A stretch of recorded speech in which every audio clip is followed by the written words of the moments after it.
What up? Welcome back to my channel. 2 uploads in 1 week. What am I, a YouTuber? I'm pretty proud of myself. Definitely after this video, make sure you watch my previous video I uploaded yesterday. I did the 1,000 gender drinking game with Jacqueline, and it's one of my funniest videos ever, so just give that a watch after this one. And also definitely leave in the comments if you're feeling my outfit. I definitely feel like a boxer about to go into a ring, very Rocky Balboa vibes. Or something like that. So in this video, I definitely wanted to address all of the Steven Crowder, Carlos Maza, and YouTube drama happening because everybody's talking about it and everyone's asking my opinion. And I also thought it'd be a good opportunity to answer a very frequently asked question as to why I have not been on Crowder's show for a while. You guys know I've been on probably 5 or 6 times in the past, so I will get into that as well. So quick catch up so that we're all on the same page. Enter Carlos Maza. Maza is a writer for Vox, a very, very liberal publication, which is fine. There are right-wing publications, there are left-wing publications. I will admit a slight personal bias against Vox because they have personally attacked me in the past, which I was not the biggest fan of that experience. That wasn't really the business for me. Maza recently pressured YouTube into completely demonetizing Crowder's channel, and here's how it happened. This tweet by Maza kicked it off. Since I started working at Vox, Steven Crowder has been making video after video debunking Strike Through. That's Maza's show. Every single video has included repeated overt attacks on my sexual orientation and ethnicity. Here's a sample, to which he attached a video where Crowder makes jokes or mentions in an often incendiary tone his being gay about 24 times. There was an immense pressure placed on YouTube to take action against Crowder's channel, specifically ban him entirely. YouTube actually responded in a way that a lot of people kind of liked, which was that they told Maza specifically that even though they didn't endorse what Crowder was saying, even though they found his mentioning him as a lesbian queer highly offensive, that it didn't qualify a ban, justify a ban, I should say.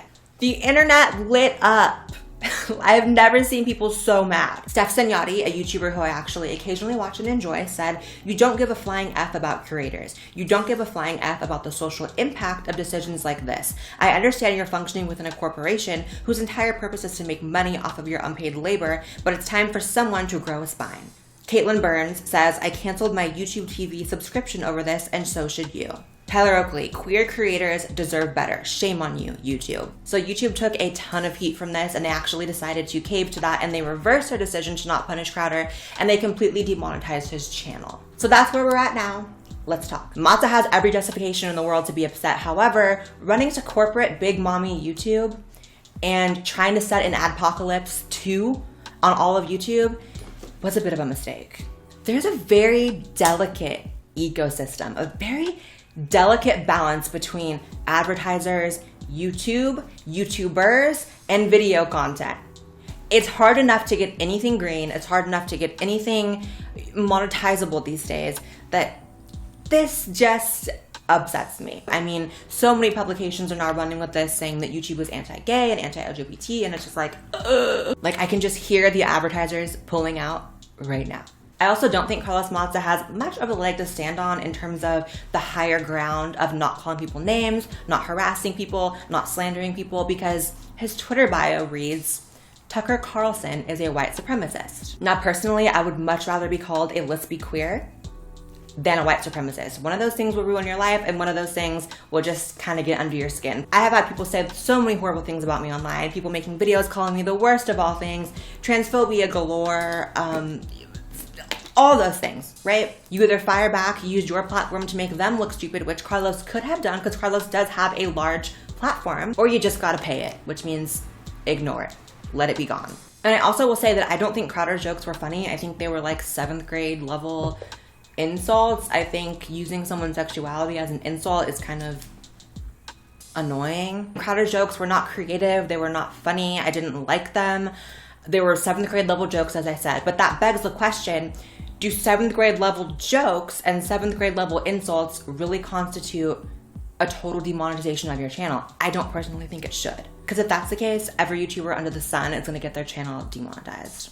And one of the important takeaways of this is that YouTube cannot be what everyone wants it to be all of the time. The LGBT side thinks that there is a huge bias against LGBT content, for which I will say, anytime I put transgender in the title or tags of any of my videos, and I'm transgender, the video does get demonetized. So that does exist. And then right-wing YouTube thinks that there's a huge bias against them, for which I think that there is ample evidence that right-wing content gets suppressed and demonetized very easily as well. I just really don't have any respect for Maza, who wants to clutch his pearls when he's insulted online, but works for a publication that routinely tries to destroy people and has Tucker Carlson as a white supremacist in his Twitter bio.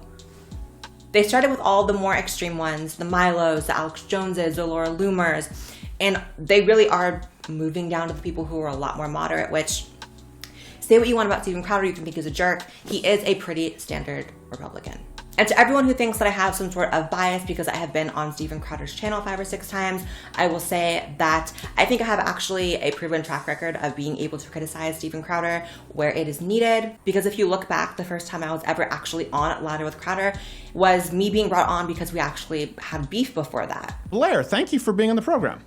Yeah, thanks for having me. This is highly requested, I think, on both ends. It is, I know. And you did not like me at one point. And I had called him out on Twitter because he made some sort of statement, for which I still disagree with, where he was saying there's no difference between drag queens and transvestites and transsexuals, for which I vehemently disagreed with, obviously. I let him know it, and he put me on the show to talk about it. I also criticized him on Twitter, I think like 3 days ago, because he posted something about pride that I thought was dumb.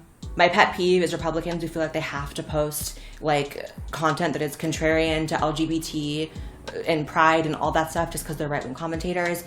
I just feel like, move on from that. Why give the left any ammunition to be able to say that the right is not accepting of LGBT people? Like, if the right just forced the left wing to debate them on taxation and small government and border security and like all these things that I personally think the right is stronger on, like, so, you know, even though I have been on the show 5 or 6 times, I do call him out where I see fit. And that's actually, I think, pretty healthy. But to answer the question of why I actually stopped going on his show was because just some things that Steven had said to me off camera that kind of led me to believe that a lot of the things that he says about the LGBT stuff are not really how he feels, and that it's more of an act, and that it's more just what his audience wants, and it's pandering a little bit. And so I kind of felt like my position on his show made less and less sense because I don't act, and when I go on, it is for actual commentary. Because, you know, it's always been my goal to sort of show that the LGBT community does not have to align themselves, you know, with the sort of social justice fraction of the left, and that it's a misconception that we're all like that. And so I'd go on the show all the time to sort of show that, and I felt like it didn't really make a difference in the rest of the commentary that he did outside of me coming on. So I was like, I don't really know how much this makes sense to keep doing this. Don't get me wrong, I know that a lot of what he does as far as the LGBT stuff is comedy, and I totally get that, and that's fine. And I know some of it was what he said about Carlos Maza, which is why it's more frustrating. But some of it is the more serious commentary as well. Like, he interviews like senators and like, you know, he does real stuff too. I just personally really wish, like I said, that Steven and other commentators really didn't give people the ammunition to say the right is anti-gay. Like, just let that stuff go. Because I personally think that if we force the debate to be about taxation and the economy and the things that I personally think the right is stronger on, that would be such a winning combination. But instead, what I see is oftentimes is we give the leg up for people to make it about being who's accepting of LGBT and who's not. Like, I just wish the whole topic would just drop, honestly. Don't give them that ammunition, especially if it's not how you really feel, which I personally think that Crowder's LGBT views are much more mild in real life than he portrays on his show, which I don't really like. But like I said, that does not give me any more sympathy for Carlos Maza or Vox or people that are trying to just systematically, one by one, take down every right-wing content creator. And I will end on this. Steven Crowder has personally always been very, very kind to me. Steven Crowder has given me opportunities to go on his show to expand my platform. Steven Crowder has flown me out to his studio and put money in my pocket, for which I will always be eternally grateful for. I definitely want to say that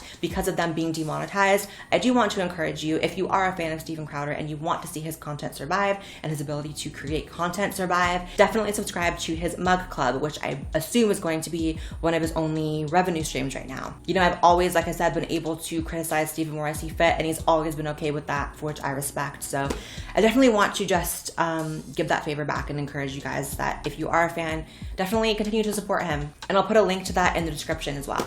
So yeah, concluding statements. I think that Carlos Maza is a spineless, tattletale, adult reincarnation of the teacher's pet who wants YouTube to bully people for him. And I also think people should cool it with using someone being gay as an insult. Kind of that simple. Yeah. Peace.